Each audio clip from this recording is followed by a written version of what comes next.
दोस्तों, महाराष्ट्र के सीएम एकनाथ शिंदे की शिवसेना के एक बड़े नेता ने एक ऐसा बयान दिया है जिससे अब महायुति के अंदर घमासान छिड़ गया है। यानी एनडीए जो गठबंधन है महाराष्ट्र में, उनके भीतर बहुत ही बड़ा घमासान जो है इस समय छिड़ गया है। और ये बयान दिया है सीएम एकनाथ शिंदे की शिवसेना के मंत्री तानाजी सावंत ने। और उन्होंने कहा है कि जब वो एनसीपी के नेताओं के साथ कैबिनेट में बैठते हैं तो उन्हें उल्टी आती है। इस तरीके के बयान के बाद अब महायुति के दो बड़े गठबंधन यानी एकनाथ शिंदे की शिवसेना और अजित पवार की एनसीपी आपस में भिड़ गई है। क्या है पूरी खबर आपको बताते हैं और चलिए शुरुआत करते हैं अपने इस वीडियो की। नमस्कार दोस्तों, मेरा नाम है मनीष कुमार सिंह और आपका बहुत बहुत स्वागत करता हूं मैं 4 PM महाराष्ट्र में। दोस्तों, महाराष्ट्र की राजनीति में कोई न कोई बड़ा नेता इन दिनों ऐसा बयान देता है जिससे इतनी सुर्खियां मच जाती हैं, हलचल मच जाती है कि तमाम जो बाकी के दल हैं वो भी उसके लपेटे में आ जाते हैं। और ऐसा ही कुछ जो महाराष्ट्र के सीएम हैं एकनाथ शिंदे, उनकी शिवसेना के नेता हैं तानाजी सावंत, उन्होंने एक ऐसा बयान दिया है जिसने जो अजित पवार की एनसीपी है उसको पूरा हिला कर रख दिया है। उन्होंने कहा है कि वो कट्टर शिव सैनिक है, उन्हें कभी आदत नहीं रही कांग्रेस और एनसीपी के साथ ऐसे बैठ करके मीटिंग करने की। और अब जब वो एनसीपी कैबिनेट में एनसीपी के जो अजित पवार के एनसीपी है उनके नेताओं के साथ बैठते हैं, अजित पवार के साथ बैठते हैं, तो उन्हें उल्टी आती है। इस तरह की बात उन्होंने कही है जिसके बाद अब अजीत पवार के एनसीपी के कई बड़े नेता भड़क गए हैं। उन्होंने कहा है कि इस बात के लिए सिर्फ माफी ही नहीं बल्कि अब उन्हें पार्टी से बर्खास्त किया जाना चाहिए। अब कुछ तो एनसीपी के नेता ये कह रहे हैं कि अब तो महायुति गठबंधन में या तो तानाजी सावंत रहेंगे या फिर अजीत पवार की एनसीपी जो है वो पार्टी रहेगी। बात यहां तक पहुंच गई है। मैं आपको बताऊं कि जो एनसीपी के जो नेता हैं अमूल मिटकारी, उन्होंने कहा है कि ये जो बात कर रहे हैं तानाजी सावंत कि कैबिनेट में जब वो बैठते हैं तो उन्हें उल्टी आती है, उन्हें क्या बीमारी है इस बीमारी के बारे में ज्यादा पता एकनाथ शिंदे को होगा और सीएम एकनाथ शिंदे को उनका इलाज भी करना चाहिए। ये बात अमूल मिटकारी ने कही है और साथ ही साथ कहा है कि ये बर्दाश्त से बाहर है कि अब वो अपने ही गठबंधन के नेताओं के लिए और जो सीनियर नेता उनके लिए इस तरह की भाषा का इस्तेमाल कर रहे हैं और ये अपमानजनक है। इसे एनसीपी के नेता बिल्कुल बर्दाश्त नहीं करेंगे। वही एनसीपी के जो प्रवक्ता है महेश तापसे, वो भड़क गए हैं और कई बार उन्होंने जो है उन्होंने निशाना साधा है तानाजी सावंत पे और कहा है कि वो इस तरह के बयान जो देते हैं इससे या तो अब उन्हें पार्टी में रहना होगा या तो हम अब गठबंधन का हिस्सा रहेंगे। जल्द ही जो सीएम एकनाथ शिंदे हैं उन्हें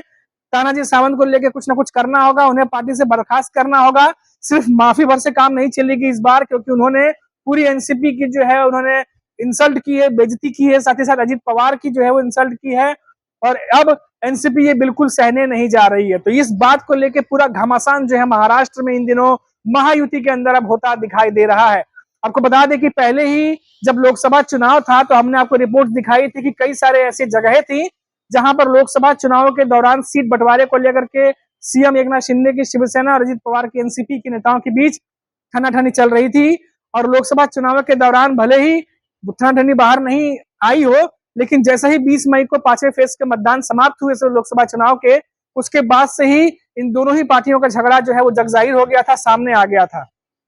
आपको बता दें कि अजित पवार के एनसीपी के कई नेताओं ने यह आरोप भी लगाया था कि कैंपेन में जो है वो सीएम एकनाथ शिंदे की शिवसेना की तरफ से वो मदद नहीं मिली जो मिलनी चाहिए। तो वहीं जो एकनाथ शिंदे की शिवसेना है उनकी तरफ से भी ये आरोप लगाया गया था कि अजित पवार की एनसीपी के कई नेताओं के द्वारा ग्राउंड लेवल पर कैंपेन में मदद नहीं मिली है। तो ये बात भी अब सामने आई है जिसको लेकर के अब लगातार नेता एक दूसरे पर हमलावर हैं। हालांकि अभी तक महायुति के जो बड़े नेता हैं, चाहे वो एकनाथ शिंदे की बात कर लें या अजित पवार की बात कर लें या देवेंद्र फडणवीस की बात कर लें, अभी तक महायुति के तीनों ही बड़े नेता हैं, उनकी तरफ से कोई भी बयान सामने नहीं आया है। हालांकि इनके बाद जो बाकी के सीनियर लीडर्स हैं वो आपस में भिड़ गए हैं। अब जैसा कि मैंने आपको बताया कि तानाजी सावंत के बयान के बाद किस तरीके से अजित पवार की एनसीपी के तमाम जो दिग्गज नेता हैं उन्होंने बयान देना शुरू कर दिया है एक के बाद एक, और किसी भी कीमत पर इस बार जो है वो तानाजी सावंत को और उनके बयान को बर्दाश्त नहीं कर रहे हैं। मैंने आपको पहले बताया कि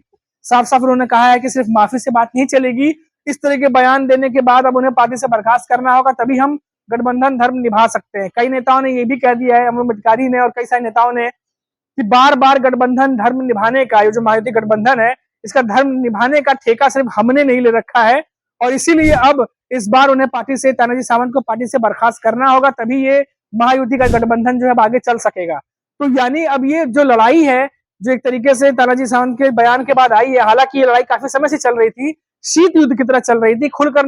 बातचीत जो है वो सामने नहीं आ रही थी, लेकिन शीत युद्ध की तरह ये नेताओं के बीच में ये कंडीशन बनी हुई थी। लेकिन अब जब खुलकर पब्लिकली ये बयान उन्होंने दिया है तानाजी सावंत ने, तो अब ये लड़ाई जो है एक तरीके से सामने और ज्यादा उभर के आई है। और अब अजित पवार के एनसीपी के नेता जो है वो आग बबूला हो चुके हैं और उन्होंने भी जुबानी जंग जो है वो शुरू कर दी है और अपनी शर्तें रख दी हैं कि अब आप तानाजी सावंत को पार्टी से बर्खास्त करिए, सिर्फ माफी भर से बात नहीं चलने वाली। अब आप देखिए कि जो तानाजी सावंत है और जो अजित पवार के एनसीपी है और जो एकनाथ शिंदे की शिवसेना है, ये जो दल है, ये दोनों दल महायुति के, असल में ये पहले अपोजिशन में हुआ करते थे। जब पार्टी बटी 2022 में, तो ये दोनों ही दल जो बीजेपी के साथ आ गए। अब इन तीनों ने जो है उन्होंने पार्टी बना तो ली, महायुति सरकार बना ली महाराष्ट्र में, लेकिन अब देखिए कि ये तीनों ही दल हमेशा से महाराष्ट्र की राजनीति में एक दूसरे के खिलाफ लड़ते रहे हैं। अब वो 2019 में जब उद्धव ठाकरे ने बीजेपी से गठबंधन तोड़ा और कांग्रेस के साथ हाथ मिलाया, तब 2022 में बहुत सारे जोड़ तोड़ की राजनीति हुई। उसके बाद फिर वो पार्टियां जो कभी बीजेपी के खिलाफ लड़ा करती थी, वही पार्टियां 2 हिस्सों में टूटने के बाद बीजेपी के साथ मिल करके उन्होंने महाराष्ट्र में सरकार बना ली। लेकिन ग्राउंड लेवल पे जो वर्कर्स हैं, जो कार्यकर्ता हैं, ये तो वही है जो सदा से एक दूसरे के खिलाफ चुनाव लड़ते आए हैं। अब ऐसे में जो आपसी जो कह सकते हैं मनमुटाव है, वो कैसे कम हो सकता है? अगर जिस जगह पर हमेशा से एनसीपी बीजेपी के खिलाफ लड़ी हो, अगर वो सीट उठा करके एनसीपी की जगह बीजेपी को दी जाती है, तो मन मार के कार्यकर्ताओं को बात माननी पड़ती है, क्योंकि ये ऊपर से ऑर्डर आया होता है, जो ऊपर के नेता है वो ऑर्डर दिए होते हैं। लेकिन बार बार अगर उनकी अनदेखी की जाती है, तो जाहिर सी बात है कि असंतोष की भावना पनपती है और वो फिर इसी तरीके से फूटती है। और आप देखिए कि लगातार महायुति के अंदर जो ये ठसन चल रहा है, जिस तरीके से अंदर अंतरकला और ये जो अब फूट फूट के बाहर आने लगी है तमाम लड़ाइयां, हालांकि बड़े नेता ये बार बार दावा करते हैं कि हम सब कुछ ठीक है और चुनाव मिलकर लड़ने वाले हैं, लेकिन महायुति के अंदर जो ये लड़ाई चल रही है, जो खुल के सामने आई है, जिसका जिक्र मैंने अभी पूरे वीडियो में किया है, अब देखिए कि इसके कई सारे जो है वो असर देखने को मिल सकते हैं। एक तरफ तो अजित पवार की एनसीपी के तमाम नेता हैं जो पहले ही लोकसभा चुनाव के हार के बाद से आग बबूला रहे हैं और हमेशा से अजित पवार पे हो रहे हमले को लेकर के वो हमेशा जो है विपक्षी दल पे हमला करते रहे हैं या अपने ही दल के नेताओं पे भी हमला करते रहे, जो भी अजित पवार पे जिन्होंने हमला करने की कोशिश की या ठिकरा फोड़ने की कोशिश की। अब ऐसे में एकनाथ शिंदे के कई सारे जो नेता हैं वो भी बयानबाजी कर रहे हैं और अब आप देख ही रहे हैं कि कैसे ये नेता आमने सामने आ चुके हैं। अब ये लड़ाई जो है आगे और जाके बढ़ सकती है जब अब इस पर बड़े नेताओं के बयान आएंगे। हालांकि बड़े नेता तो कोशिश करेंगे कि इस मामले को दबाया जाए, क्योंकि ये मामला ऐसा है क्योंकि ऑलरेडी महायुति सरकार जो है कई मुद्दों से घिरी हुई है। अब ऐसे में पार्टी के अंदर से इस तरीके की चीजें निकलेंगी, इस तरह के मुद्दे निकलेंगे, तो पार्टी के नेताओं को संभालना भी उनके लिए काफी ज्यादा मुश्किल हो जाएगा, क्योंकि वैसे ही कुछ नेता जो है वो पार्टी छोड़ छोड़ के हमने देखा कि एमबीए के कई गठबंधन जो है शरद पवार की पार्टी कर ले या उद्धव ठाकरे की पार्टी की बात कर ले, उसमें शामिल हो रहे हैं। तो ऐसे में चौतरफा हमला महायुति पे है और दबाव भी काफी ज्यादा है। अब देखना होगा कि ये जो लड़ाई महायुति के भीतर जो गरमाई हुई है, इसको शांत कैसे करते हैं और साथ ही साथ क्या शांत कर पाते भी या नहीं कर पाते। अब सवाल बहुत सारे हैं, जवाब का इंतजार करने के लिए हमें समय जो है वो खुद जवाब देगा इसका, तो हमें भी इंतजार रहेगा। अभी के लिए फिलहाल इतना ही, फिर लौटेंगे तो बात करेंगे महाराष्ट्र से किसी बड़ी खबर पर। तब तक के लिए मुझे इजाजत दीजिए, नमस्कार।